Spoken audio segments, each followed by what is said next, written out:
கிறிஸ்துவில் மிகவும் பிரியமான ஹோப் டிவி நேயர்களே, மீண்டும் உங்களை சந்திப்பதில் மகிழ்ச்சி அடைகின்றோம். நாம் கிறிஸ்துவின் மலை பிரசங்கம், Christ sermon on the mount என்ற ஒரு தொடரை ஜெபத்தோடு கற்று வருகிறோம். இந்த தொடரில் நாம் இன்றைக்கு படிக்க போகிற மூன்றாவது பாடம் என்னவென்றால், உப்பும் ஒளியுமான கிறிஸ்தவர்கள், salty and shining Christians. DL Moody என்ற ஊழியக்காரர் அமெரிக்காவில் மிகவும் பிரசித்தி பெற்ற ஊழியக்காரராக விளங்கினவர். அவர் அடிக்கடி சொல்லுவார், ஒரு வீட்டிற்கு ஜன்னல்கள் எவ்வளவு முக்கியமோ அதே போல ஒரு பிரசங்கத்தில் உதாரணங்கள் அல்லது கதைகள் மிகவும் முக்கியம் என்று அவர் சொல்லுவார். ஆண்டவர் இயேசு கிறிஸ்துவும் மலை பிரசங்கத்தில் ஒரு உண்மை கிறிஸ்தவனின் செல்வாக்கு இந்த உலகத்தில் எப்படி இருக்கும் என்று விளக்குவதற்காக மலை பிரசங்கத்தில் 2 இயற்கை சார்ந்த உதாரணங்களை அவர் சுட்டி காட்டுகிறார்.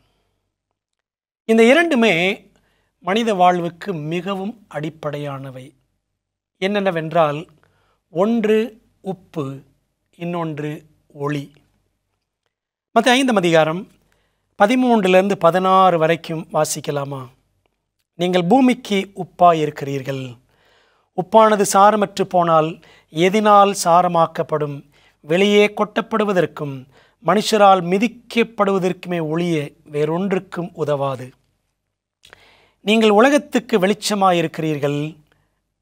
மலையின் மேல் இருக்கிற பட்டணம் மறைந்திருக்க மாட்டாது.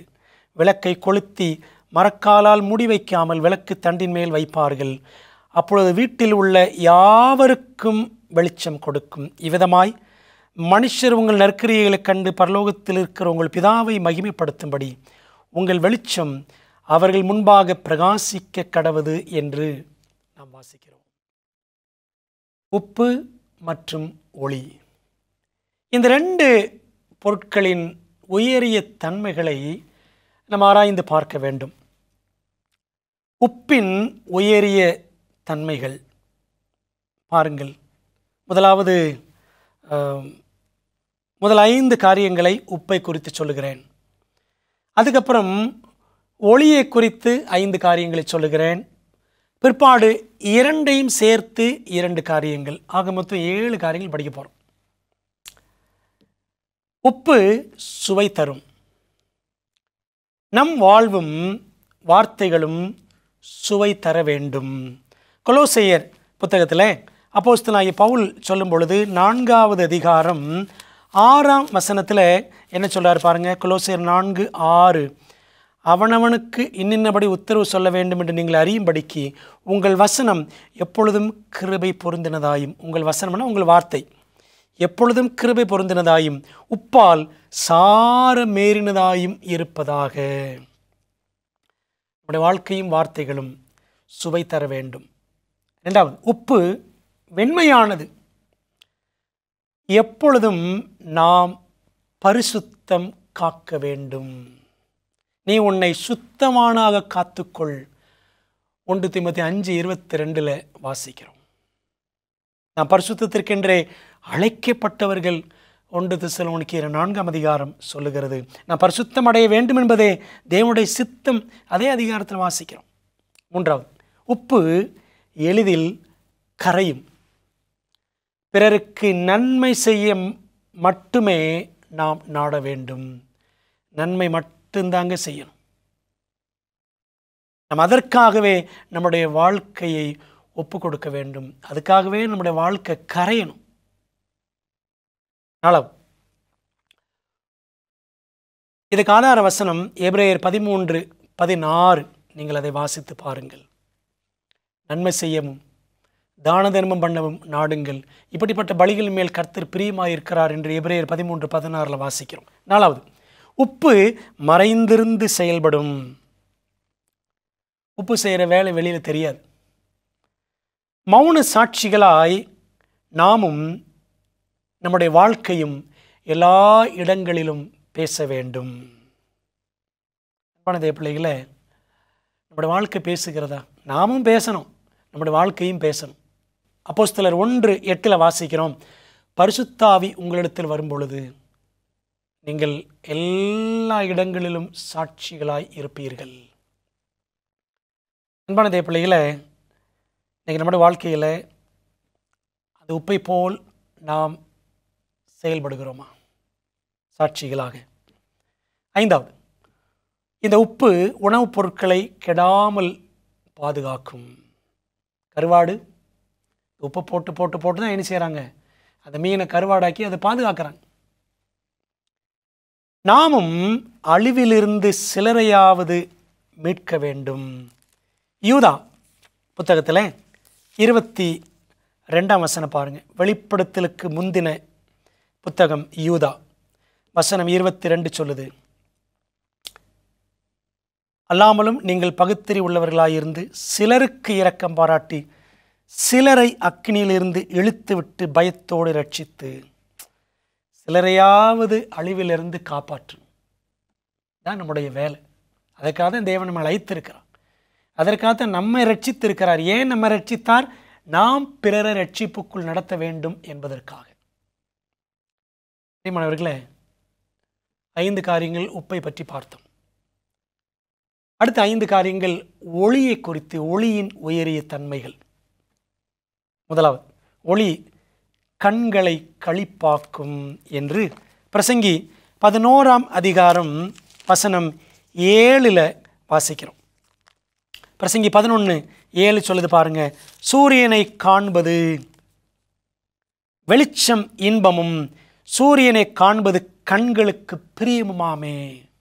கண்களை களிப்பாக்கும்.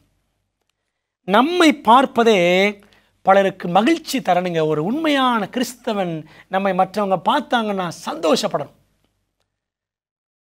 நம்முடைய வாழ்க்கை அப்படி இருக்கிறதா? 2வது, ஒளி இருள் நீக்கி வழிகாட்டும். நாம் உலகில் பிறருக்கு சத்திய வழிகாட்டிகளாக திகழ வேண்டும். பிலிப்பியர் 2:14 வாசிக்கிறோம், ஜீவ வசனத்தை பிடித்து கொண்டு உலகத்திலே சுடர்களைப் போல பிரகாசிக்கிற நீங்கள் என்று பவுல் சொல்லுகிறார். அப்படித்தான் நம்ம இருக்கணும். சுடர்களைப் போல் நம்முடைய வாழ்க்கை பிரகாசிக்க வேண்டும். பொதுவாக சொல்லுவாங்க, அவர் ஷைன் பண்ணுறாரு, அவர் ஷைன் பண்ணுறாரு அப்படின்வாங்க. என்ன ஷைன் பண்ணுறாரு? நம்ம பேரும் புகழும் பெறுவதா? அது அர்த்தம் கிடையாது. ஷைன் பண்ணுறது ஆண்டவருக்கு சாட்சியாக நம்முடைய வாழ்க்கை பிரகாசிக்க வேண்டும் என்பதுதான் அர்த்தம். 3வது, ஒளி அதிகமாக சக்தியை வெளிக்காட்டும். நீதிமொழிகள் 4வது அதிகாரம் வசனம் 18 பாருங்கள். நீதிமான்களுடைய பாதை நடுப்பகல் வரைக்கும் அதிகமாய் பிரகாசிக்கிற சூரிய பிரகாசம் போல் இருக்கும். சூரியன் அதிகாலை 4 மணிக்கு உதிக்குதுன்னு வச்சுக்கோங்களேன். போக போக போக பாருங்கள், 12 மணி 1 மணி மதியம் ஆகும் பொழுது உச்சி வெயில் அடிக்கும். நாளுக்கு நாள் அதே போல் நம் விசுவாசம் பக்தி பெருக வேண்டும். எத்தனை ஆச்சரியமான பாடம் பார்த்தீர்களா? 4வது, இந்த ஒளி நாம் காணும் விதத்தில் செயல்படும். உப்பு வெளியில் தெரியாது, ஆனால் இந்த ஒளி வெளியில் தெரியும். மத்தேயு 5:15-16 ஆண்டவர் இயேசு கிறிஸ்து அதான் சொன்னார், நீங்கள் உலகத்திற்கு வெளிச்சமாக இருக்கிறீர்கள், ஆகவே மனுஷர் உங்கள் நற்கிரியைகளை கண்டு அப்படின்னு பார்க்குறோம். அப்போ ஒளியை எப்படி பார்க்க முடியுமோ அதுபோல் நம்முடைய நற்கிரியைகளை மக்கள் பார்க்கணும். நம்முடைய சாட்சியான வாழ்க்கையை உலகம் பார்க்க வேண்டும். நம் நற்கிரியைகள் பிறருக்கு முன் பிரகாசிக்க வேண்டும். 5வது, இந்த ஒளி வண்ணமயமாகும் தன்மை உடையது. வானவில் பாருங்க, வானவில் ஏன் இப்படி 7 நிறத்தில் தெரியுது? ஒளி அப்படி மாறக்கூடிய தன்மை உடையதாய் இருக்கிறது. சர்வலோகமும் உற்று பார்க்கும்படி கவர்ச்சிகரமான வானவில் வாழ்வு நாம் வாழ வேண்டும். We should live a colorful life in front of the whole universe. 1 பேதுரு 1:12 படித்து பாருங்களேன். இந்த வசனம் சொல்லுது, தேவதூதர்களும் உற்று பார்க்க ஆசையாயிருக்கிறார்கள். இந்த உலகத்தில் என்ன நடக்குது? ஆண்டவர் பக்கம் நிற்கிற பிள்ளைகள், ஆண்டவருக்காக ஊழியம் செய்கிற பிள்ளைகள், வைராக்கியமாக தேவனுக்காக வாழுகிற பிள்ளைகள், அதே போல் இன்னொரு பக்கம் நடக்கிற தீமை, அக்கிரமம், அநியாயம், இது எல்லாத்தையும் தேவதூதர்கள் உத்து பார்க்குறாங்க. 1 Peter 1:12. அதே போல் 1 கொரிந்தியர் 4 அதிகாரம் 9 வாசித்து பார்ப்போம். 1 கொரிந்தியர் 4:9. அந்த வசனத்துடைய பிற்பகுதி, நாங்கள் உலகத்துக்கும் தூதருக்கும் மனுஷருக்கும் வேடிக்கையானோம் அப்படின்னு வாசிக்கிறோம். ஸ்பெக்டாக்கிள் ஆங்கிலத்தில் வேடிக்கை, அதாவது காட்சி பொருள். பிரியமானவர்களே, இந்த உலகத்தில் நாம் வாழக்கூடிய வாழ்க்கையை அண்ட சராசரமே பார்த்துக்கிட்டு இருக்கு. பரலோக குடும்பம் பார்த்து கொண்டிருக்கிறது, தேவதூதர்கள் பார்த்து கொண்டிருக்கிறார்கள், மற்ற உலகங்கள், ஆண்டு படைத்த உலகங்கள் நிறைய இருக்கிறது. இந்த ஒரு உலகம் மட்டும் கிடையாது. இவரை கொண்டு உலகங்களையும் உண்டாக்கினார். எபிரேயர் 1 அதிகாரம் 2-3 வசனங்கள் படித்து பாருங்க. அதுபோல் எபிரேயர் 11 அதிகாரம் முதல் ஒரு சில வசனங்கள் படித்து பாருங்க. உலகங்களை ஆண்டவர் உண்டாக்கினார். 2 வசனங்கள் இருக்கு எபிரேயரில். 1 அதிகாரம் 11 அதிகாரம். ஆகவே எத்தனையோ உலகங்கள் இருக்கின்றன. பாவத்தில் விழுந்து போன ஒரு உலகம் இது ஒன்று தான். பாவத்தில் விழாத எத்தனையோ உலகங்கள் இருக்கின்றன. இப்படி மற்ற உலகங்கள் இருக்கிற எல்லா ஜீவராசிகளும் நம்மை பார்க்கிறார்கள். மாணவர்களே, ஆகவே நம்முடைய வாழ்க்கை சர்வலோகமும் உற்று பார்க்கும்படி கவர்ச்சிகரமான ஒரு கலர்ஃபுல் லைஃபா கர்த்தருக்கு மகிமையாக இருக்க வேண்டும். 5 காரியங்கள் பார்த்தோம் உப்பு ஒளியை குறித்து. அடுத்து 2 பொதுவான காரியங்கள் 2ஐயும் குறித்து. 2மே சுகமளிக்கும் தன்மை உடையது. உப்பு பாருங்க, சுகமளிக்கிற தன்மை கொண்டது. அதே போல ஒளியும் சுகமளிக்கும் தன்மை உடையதாக இருக்கிறது. ஜுரம் வந்துச்சுன்னா பாருங்களேன், குளிர் அடிக்குதுன்னா வெயிலில் போய் உட்காருவோம். அந்த இந்த ஒளி வேறு எப்படி இருக்கிறது என்றால், நமக்கு கிடைக்கிறது என்றால் எக்ஸ்ரே கதிர்கள், புற ஊதா கதிர்கள், ட்ரீட்மெண்ட், லேசர் ட்ரீட்மெண்ட் அப்படிலாம் சொல்கிறாங்க. பார்த்து எல்லாமே ஒளி தான்.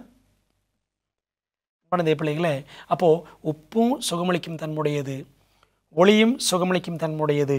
நாம் செல்லுமிடம் எங்கும் சுகம் உண்டாகணும்.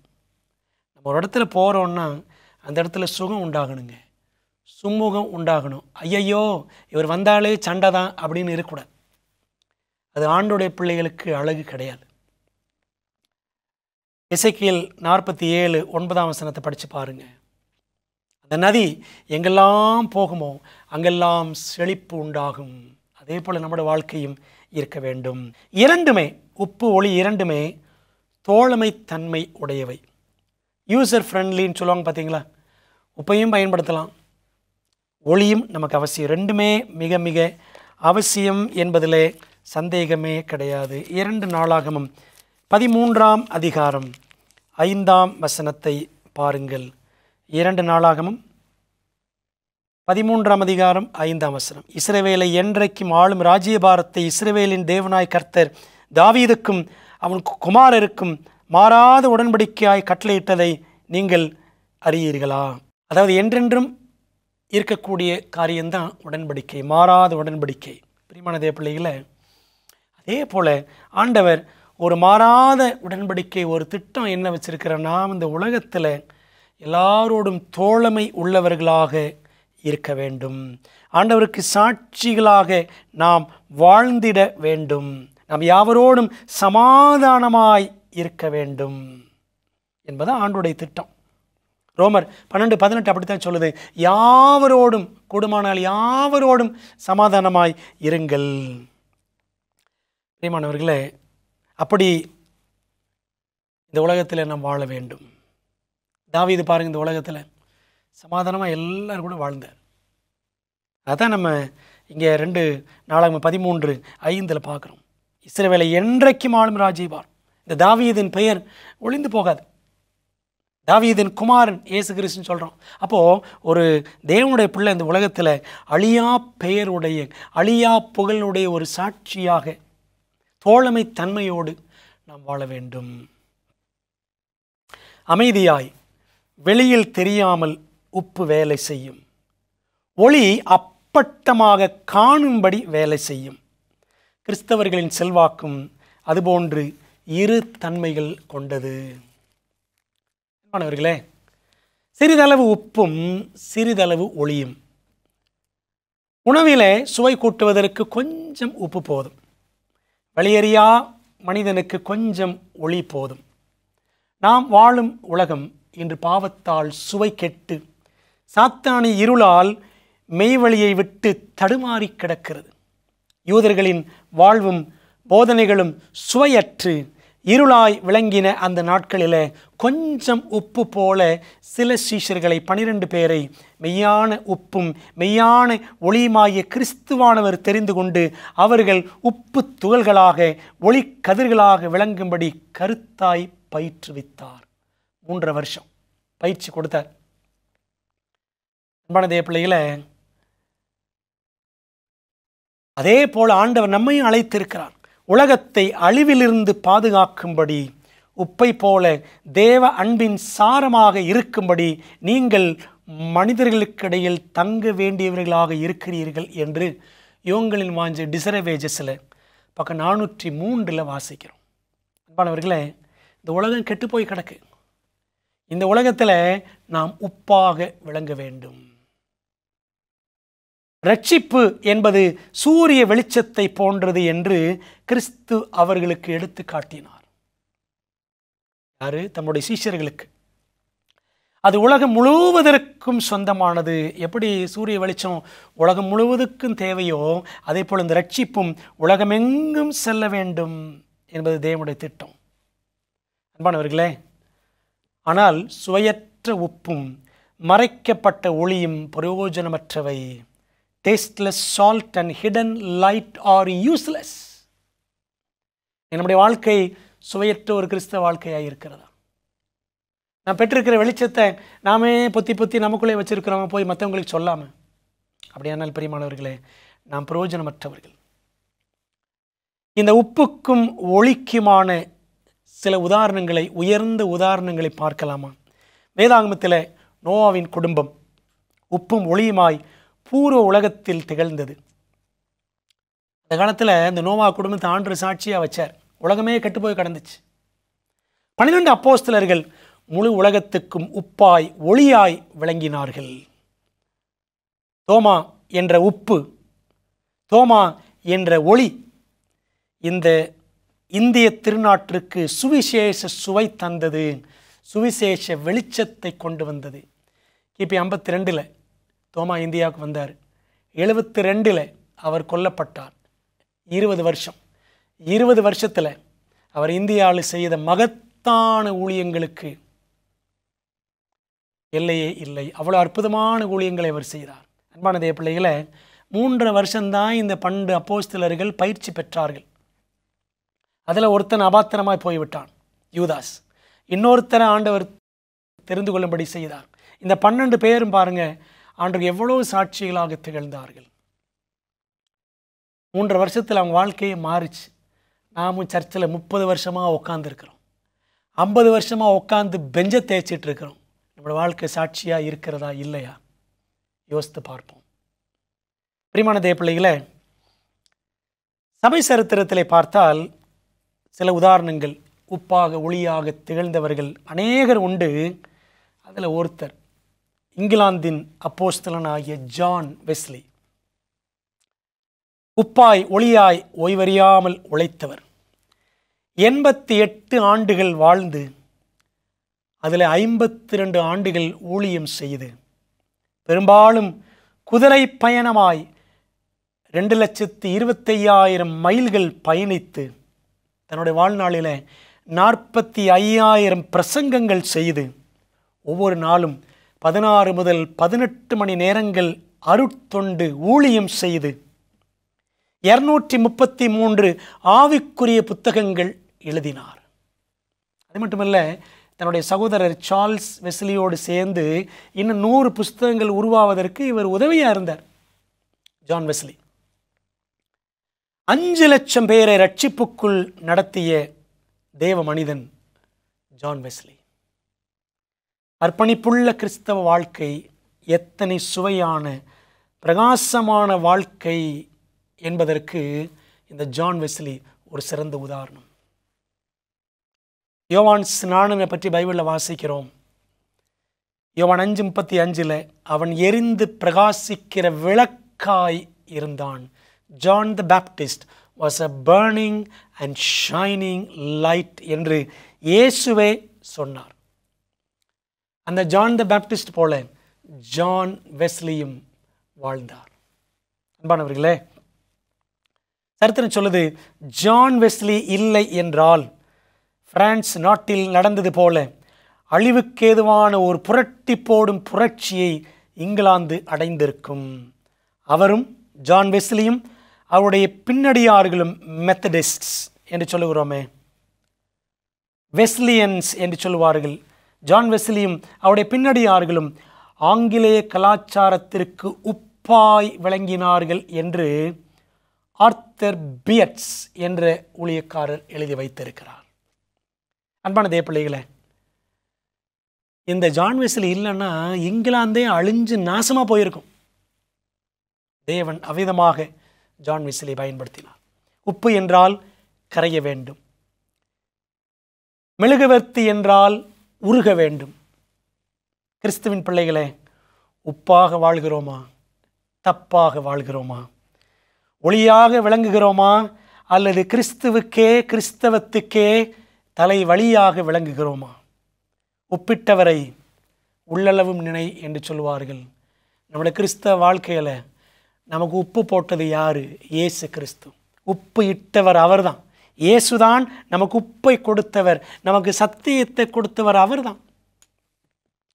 அன்பானவர்களே, நாம் அவரை நினைத்து அவருக்காக வாழ்கிறோமா? ஒளி ஈந்தவரை ஊருக்கெல்லாம் அறிவிக்க முனை. ஒளி அவர்தான் ஒளி. பிரியமான தேவ பிள்ளைகளே, உப்பிட்டவரை இயேசுவை உள்ளளவும் நினை. ஒளி ஈந்தவரை, சத்தியம் ஈந்தவரை ஊருக்கெல்லாம் அறிவிக்க முனை. முயற்சி செய்ய வேண்டும். பிரியமான தேவ பிள்ளைகளே, அதனால தான் பாருங்கள், ஆண்டவர் எவ்வளோ அழகாக உதாரணங்கள் சொன்னார். ஒன்று உப்பு, இன்னொன்று ஒளி. ஒன்று வெளியில் தெரியாமல் வேலை செய்யும், இன்னொன்று வெளியில் தெரிகிற மாதிரி வேலை செய்யும். நம்மளோட வாழ்க்கை அப்படித்தாங்க. இன்டைரக்டாகவும் டைரக்டாகவும் நம்முடைய வாழ்க்கை இந்த உலகத்தில் சாட்சியாக இருக்கணும். பலர் வெளியில் தெரிய மாதிரி ஊழியம் செய்வாங்க. கிறிஸ்தவர்களில் அநேகர் மேபி ஊழியக்காரர்கள். ஆனால் விசுவாசிகளில் அநேகர் வெளியில் தெரிய மாட்டாங்க. விசுவாசிகளே, உப்பை போல இருங்க. ஊழியக்காரர்களே, ஒளியைப் போல் நாம் இருக்கலாம். எப்படி நாம் வாழ்கிறோம்? சாரமிழக்காத சத்திய வாழ்வை, ஒளிமங்காத ஒப்பற்ற வாழ்வை நம் தேவனுக்காக நாம் இன்றும் என்றும் வாழ்வோமாக. ஜெபிக்கலாமா? நல்ல தகப்பனே, நீ கொடுத்த மலை பிரசங்கத்திற்காக நன்றி செலுத்துகிறோம்.